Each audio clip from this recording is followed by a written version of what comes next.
It started on a Sunday. I know that because I always call my mom on Sundays. The routine's burned into my muscle memory. Wake up late, make 2 strong coffee, sit on the porch while the world is still yawning. I usually leave the screen door cracked just enough to let Max, my dog, wander in and out without slamming it behind him. That morning was warm, quiet, you know the kind. Just cicadas buzzing low, a few lawnmowers starting early, the occasional car rolling by slow like it didn't want to be anywhere.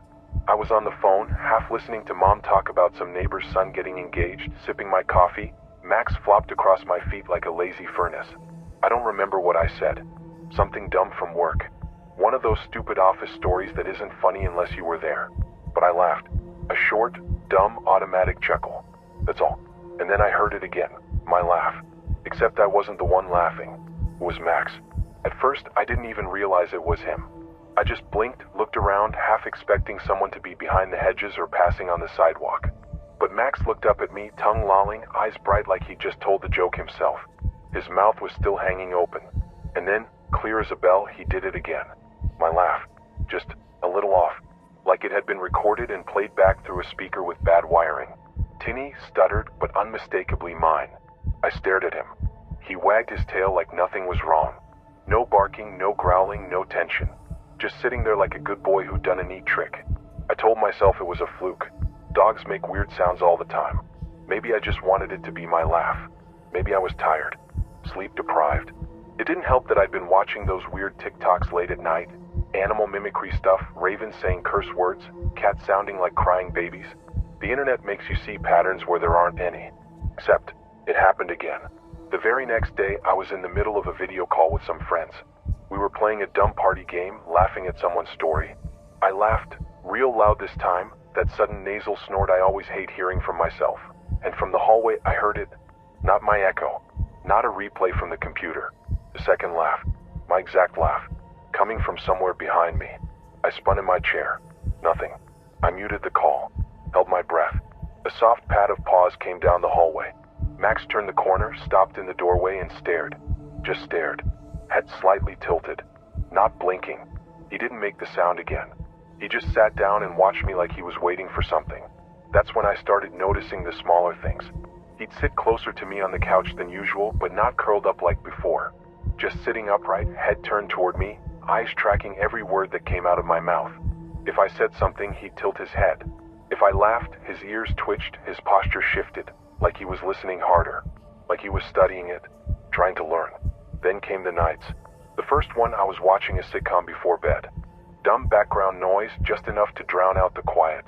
The laugh track rolled in and Max perked up, climbed off his blanket, sat in front of the screen. And when the canned laughter burst out of the speakers, Max opened his mouth and let out a sound. Not a bark, not a whine. Something between a wheeze and a giggle. High-pitched, almost human, almost me. I turned the TV off. He didn't stop.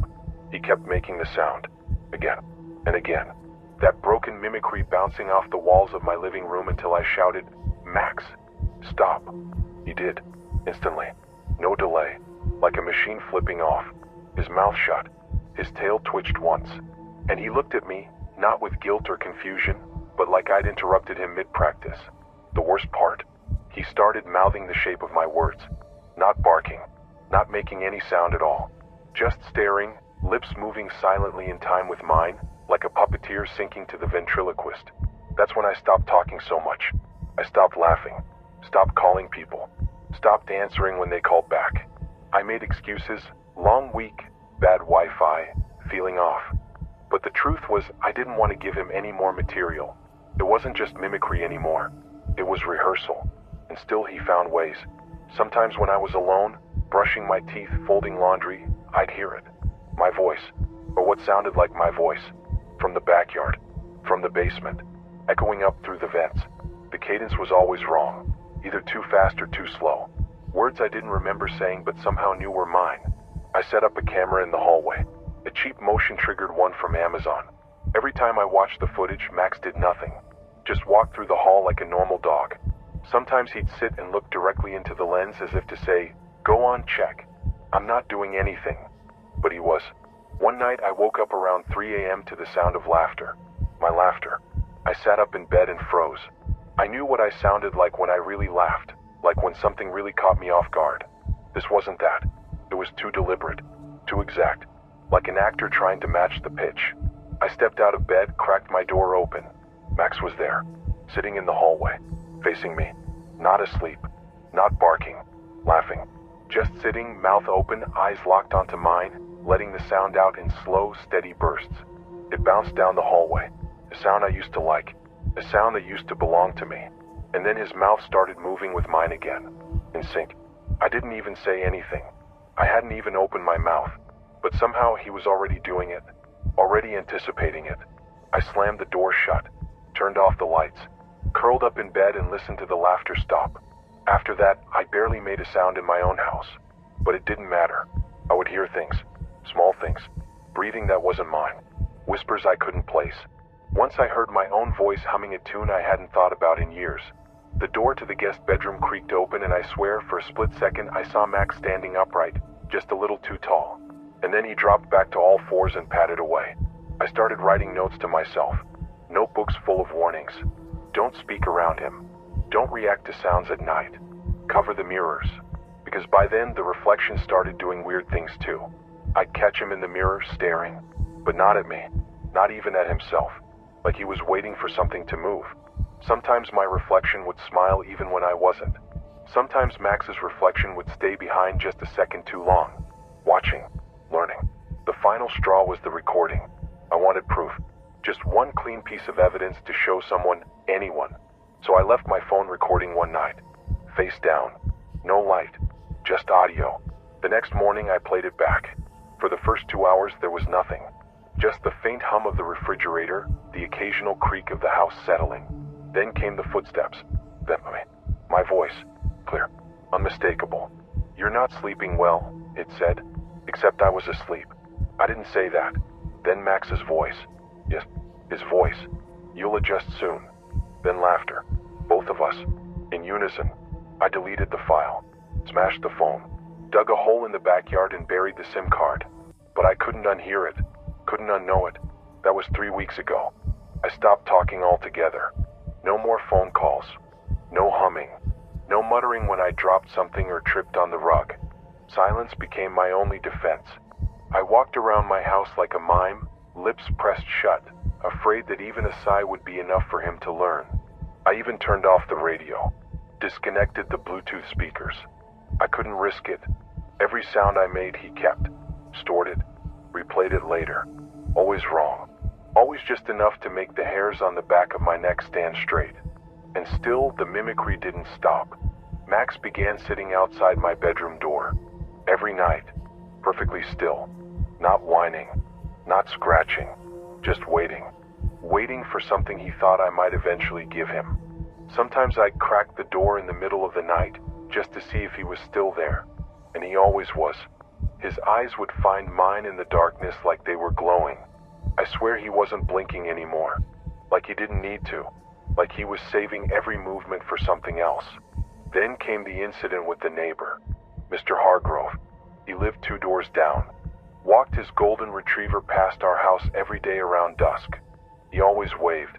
Harmless guy. Friendly. The kind of neighbor you don't really talk to but feel comforted just knowing he's around.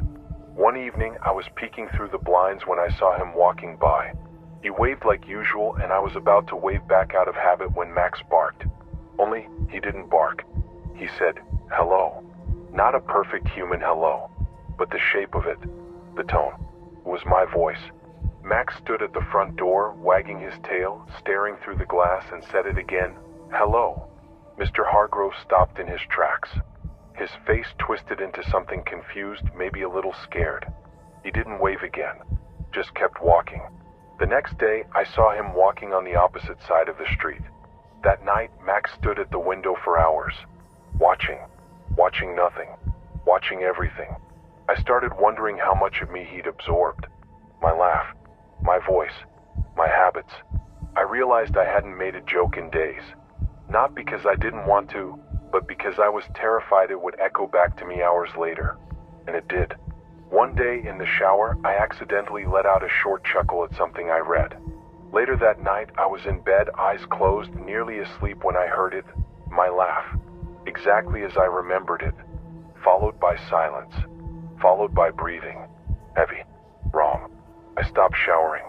I started sleeping with noise-canceling headphones, even though the silence behind the sound was worse. You can't drown out something that isn't playing. You can't escape something that lives in the space between your thoughts. I tried calling my mom again. I needed her to tell me I was crazy. I needed someone who remembered my voice before Max had taken it. She answered. Her voice was slow, distorted like a call underwater. Hey, everything fine here. I asked her if she'd seen Max recently. She hesitated, then said, "Which one?" And the line went dead. I tried calling back. The number was no longer in service. I called my best friend next, straight to voicemail. But the voicemail wasn't his, it was mine. A perfect recording of me saying, "Leave a message," but in a tone I had never used. Flat, robotic, empty. I hung up before the beep. Then came the dreams. I started dreaming in third person, watching myself move through the house, watching myself open doors I knew I'd locked, watching myself talk to Max. Only it wasn't me. The dream me spoke freely, laughed, played fetch, told stories I'd never told. And Max laughed back, spoke back. I'd wake up in a cold sweat, fingers digging into the mattress, unsure if the dream had stopped or if I just changed channels. One night, I dreamed I walked into the living room and saw Max watching an old home video on the TV. It was me as a kid, laughing, running around with my parents. Except my face was missing, blurred out. Max turned to look at me, and when he opened his mouth, he said, "You're almost ready." I woke up screaming, but even my scream didn't sound like mine. That was when I tried to leave. I packed a bag, grabbed my ID, my wallet, anything I thought I'd need. When I opened the front door, Max was already standing there, blocking the exit, just staring, tail wagging slowly. His mouth opened and he said, "Going somewhere?" It was my voice, my inflection, my accent. And behind him in the yard, I saw another Max, same face, same stance, then another, 3, 4, 5 of him, all identical, all watching. I slammed the door and ran upstairs, locked myself in the bathroom, sat on the cold tile floor and cried for hours. But the sound of my own sobbing started to feel foreign, like it wasn't coming from me, like someone was copying it a room away. I don't think I ever truly left that room. I started writing things down instead of saying them. Notes to myself, reminders, a running log of thoughts I was too afraid to speak out loud. But even then, I noticed something strange. I'd write something on a sticky note, "Don't respond to the laugh," or "He only mimics when you're alone," and hours later the note would be gone, replaced by another in the same handwriting. My handwriting, only it wasn't mine. The letters were too clean, too symmetrical, like someone trying very hard to copy me. One note read, "You're being paranoid. He's just playing." Another said, "Laugh, just once." For me, I stopped writing. I stopped doing anything that made sound. I don't brush my teeth anymore. Too much risk of a grunt or a curse if the water runs cold. I don't cook. I eat dry cereal in silence. I don't flush the toilet at night. Max follows me around, quiet now. He doesn't bark, doesn't whine, but I know he's listening, always listening. I tested him once, left a recording of myself reading a bedtime story on loop, locked the phone in a drawer. I watched from the top of the stairs as Max crept toward it, sat down and stared, for 2 hours. Never blinked, never moved. When I turned the recording off remotely, he walked away without hesitation. He wasn't listening to the story. He was memorizing my rhythm. The other day I caught a glimpse of him standing in front of the hallway mirror, just standing, not looking at his reflection, at mine.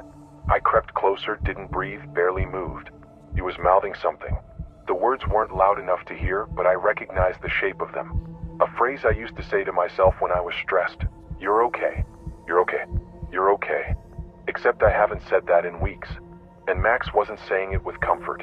He was rehearsing it, like a line in a play, getting the cadence just right. That's when it hit me. It wasn't about the voice. It was about identity. He wasn't just copying sounds anymore. He was practicing being me. Not the way parrots mimic, not the way dogs pick up tricks. This was deeper, more surgical, like he was dissecting my personality and stitching it into his own framework, piece by piece. Every quirk, every habit, every hesitation, and I was shrinking. I felt it, like parts of me were fading. My laugh didn't feel like mine anymore. My thoughts echoed back at me out of sync. I looked at old photos, old messages, trying to reassert who I was, but Max was always nearby, watching, like he was learning what I was trying to remember. One night, I caught him in my bed, not on it, in it, under the covers, head on the pillow, lying still, eyes closed, breathing slowly. When I flicked the light on, he didn't move. He just whispered, "Shh, you're sleeping." I backed out of the room and locked the door. I didn't sleep at all. I called my vet the next morning, asked if they had any open appointments. They said Max had already been in that week, twice. I hadn't taken him. They said I stood there, said I asked questions, said I laughed. I hung up. I tried the police, told them I thought someone had broken into my house. They came, looked around, shrugged. No signs of entry, no disturbances, just me. And Max, sitting by the fireplace, staring into the flame like he understood something I didn't. That night, I left my phone recording again, just audio. I placed it in the hallway and retreated to my room, locked the door. The next morning, I pressed play. Silence for the first hour, then footsteps, then my voice. "Are you ready yet?" Then Max's voice, my voice again, almost. Then laughter. Not barked, not mimicked, real laughter. Perfect, human, mine. I smashed the phone again. This time I didn't bury it. I set it on fire. But even fire doesn't erase memory. Max started sitting at the window after that, gazing out like he was expecting someone, or something. One day I asked him just to test him. I mouthed the words only, "What are you waiting for?" He mouthed them back in sync. I saw movement in the corner of my eye, my reflection blinking when I didn't. I covered the mirror, but it was too late. Max wasn't learning anymore. He was rehearsing.